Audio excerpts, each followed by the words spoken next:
జరిగినటువంటిది.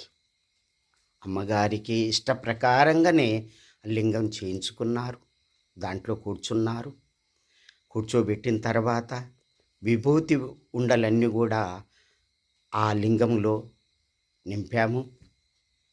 తర్వాత రాయితోటి బంద్ చేయడం జరిగింది. అయితే అమ్మగారు అదే రాత్రి శ్వేతనాగులాగా దర్శనమిచ్చారు అందరి భక్తులకు కూడా.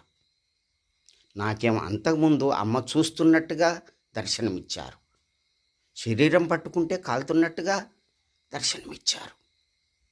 అది నా యొక్క అదృష్టమని వేరే భక్తులు కూడా అన్నారన్నమాట.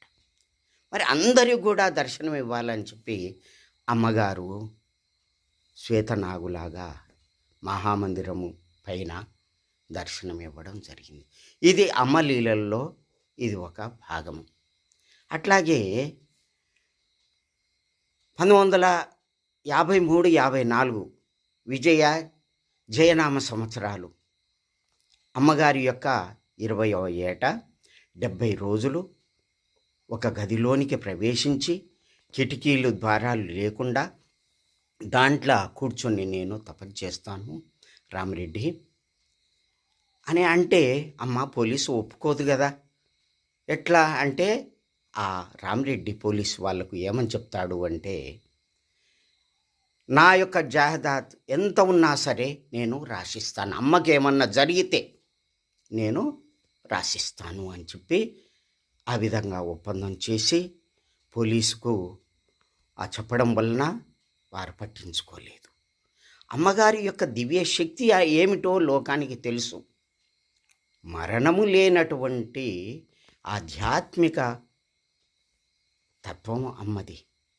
మరణము చావు పుట్టుకలు లేవు, మరణము లేదు, అటువంటి శరీరం అమ్మది.